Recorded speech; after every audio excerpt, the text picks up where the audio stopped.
Hey guys, welcome back to Michio Makes. My name is Michio. I like to make stuff. Today I've got part number 54 of the Toyota Sprinter Trueno AE86 by DeAgostini. This is the 1/8 scale massive model that we're building together. Pretty exciting part this time, so without further ado, let's just jump right into it.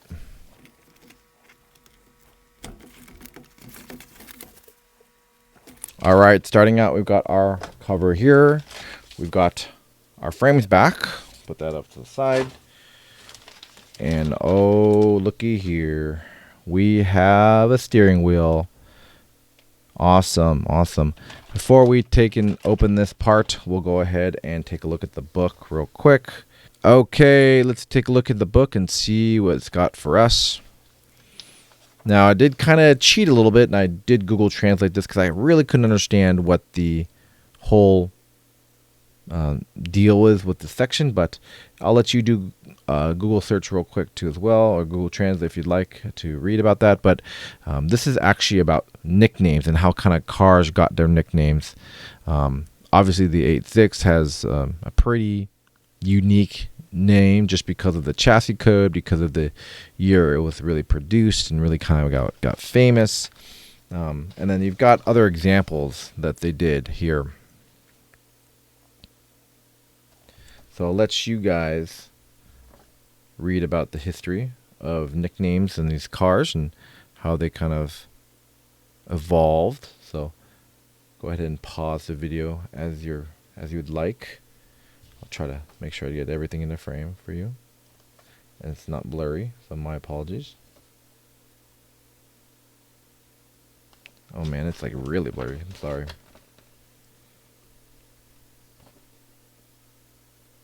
There we go.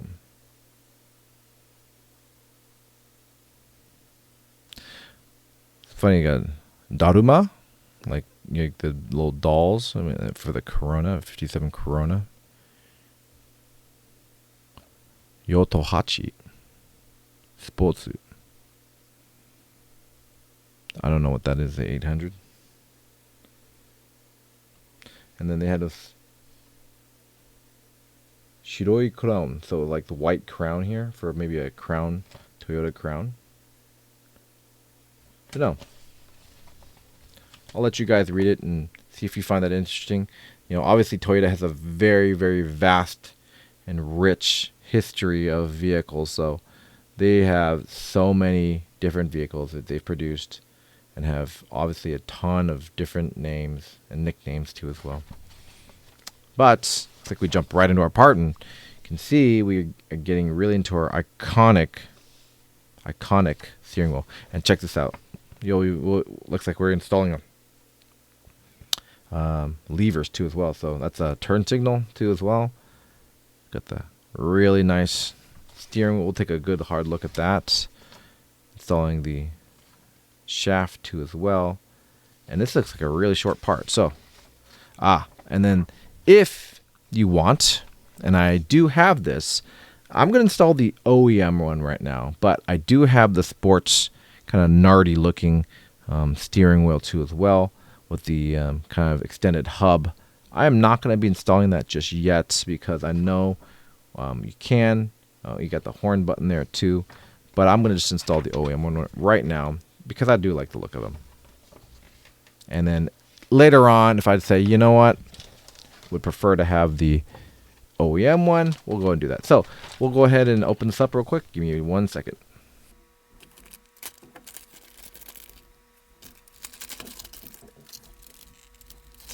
All right, starting out here, we'll take a look at each part, but we will start with the steering column first. You can see the little part there. I don't know what that symbol means. Nice little plastic piece there. Got the turn signal here too as well. I think that's the hazard button right there. Turn the hazard on, and I'm assuming this is where the turn signal is going to go. Got the drive shaft too as well. Not really drive shaft, but steering column. And this is actually metal, so it's nice. So nice metal piece, and when you do turn, this should indicate then you turn the wheels on the steering wheel, the wheels will turn as well. Got the iconic horn here with the Toyota logo right there. Little horn symbol there too as well. Okay, steering column there, or part of the steering column. Ah, looks like, oh, check that out. It's the keyhole.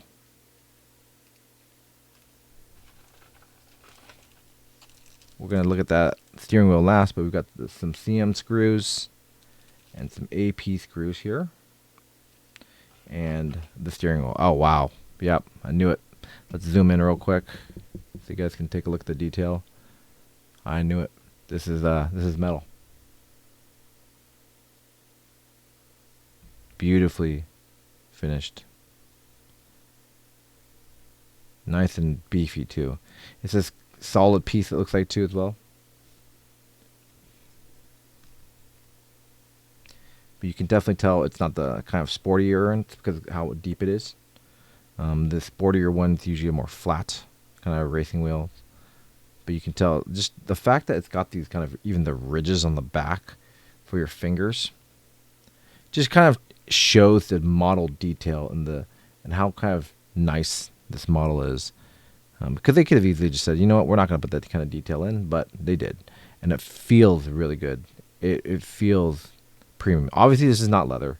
These would be normally wrapped in kind of a leather. But the steering wheel is not. It's metal, but it's painted. But you can tell the level of paint work, too, is very, very done very, very well. Not easy to do. All right. Let's get this thing built and installed. Oh, looks like, oh, sorry. One more thing. The turn signal. Oh, look at that thing. Look at that bar.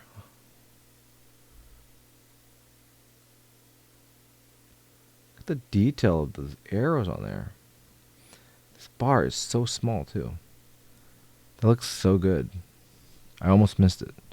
All right, got all the pieces. We'll get started on building it right now.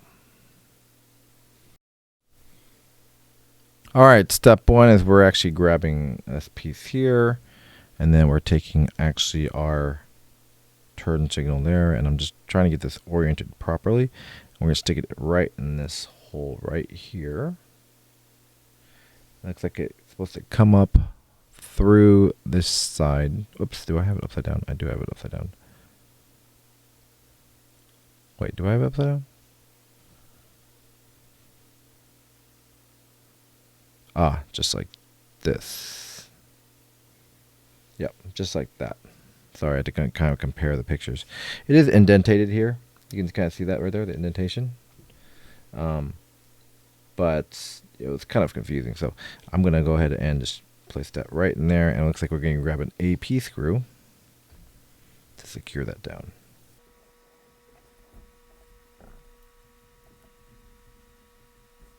That looks good.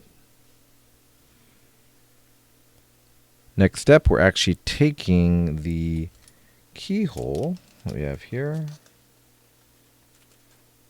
ignition keyhole, and we're placing it, luckily, just right here. And let me just double check, make sure I've got this aligned right.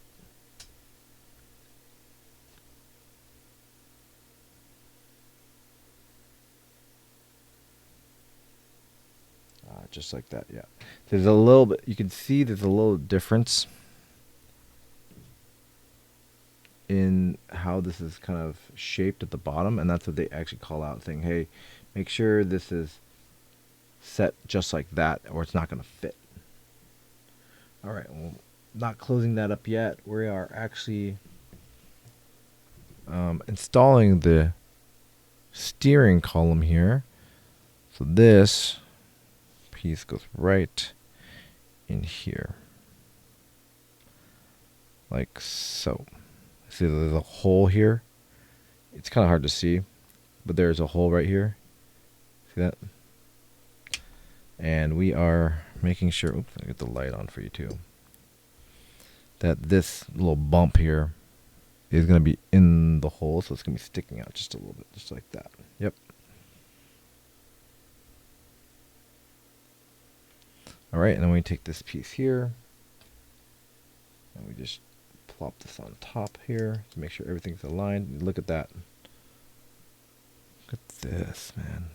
Now, obviously, I haven't screwed it down yet, but let's just take a look at the details real quick. Detail of the keyhole, the turn signal here, indicator. God, that looks so good. All right, we're going to grab AP screws, I believe. Yep.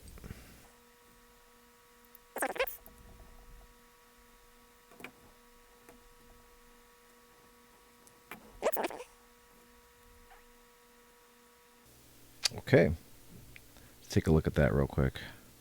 God, just the detail and having a keyhole, literally. They could have just had made that in the, rather than having make it silver, they could have just had, hey, you know what, we're just going to put one on here and like have it black and you just have to deal with it.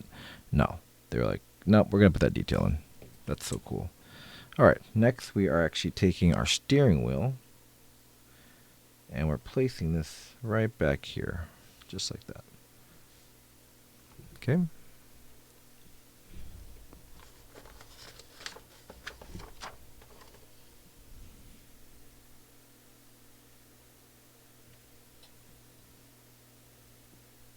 Okay, so after we get the column on the back here, we're actually just going to be, so this is actually really nice. You can see, if you can see the detail in there, let me just make sure you can focus in there.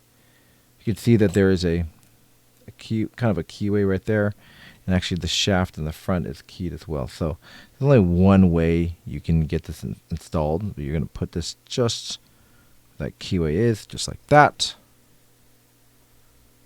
And we're using a CM screw to kind of lock that in there. It gave us two, luckily.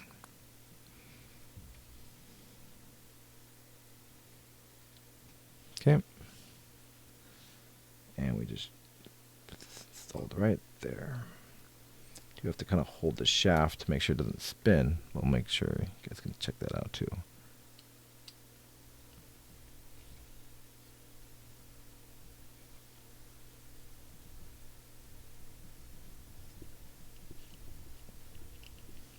Okay, that's all good.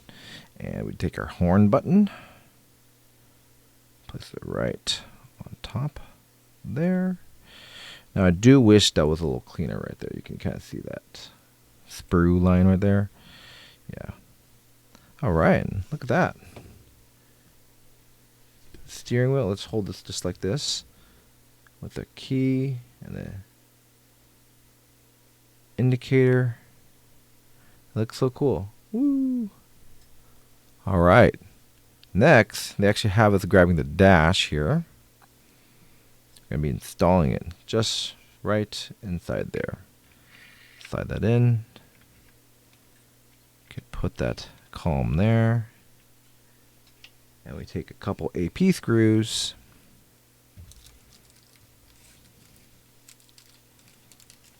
And secure the wheel down.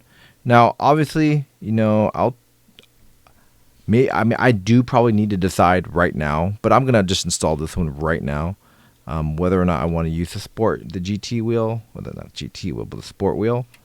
But I'm gonna install the OEM one right now, just because it's pretty iconic. Whoops.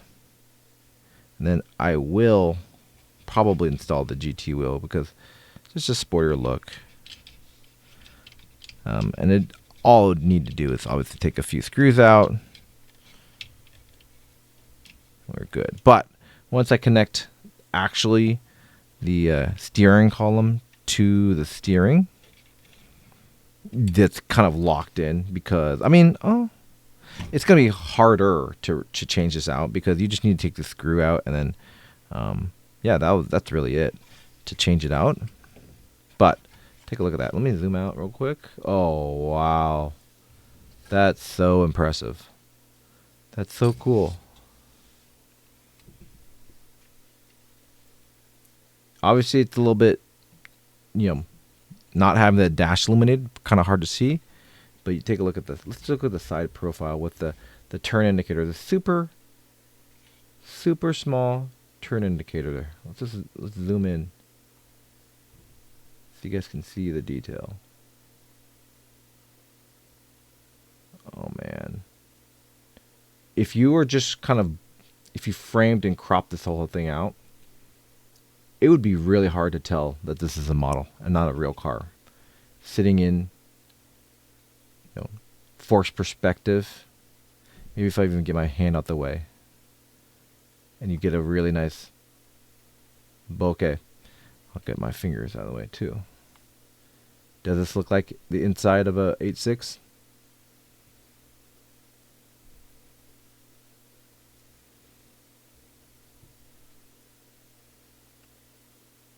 Look at that.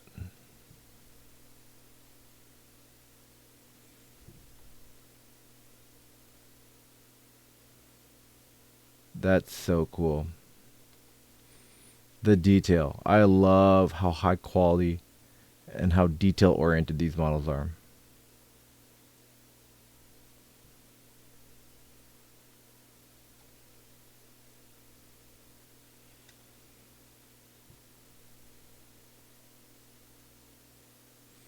That's so iconic.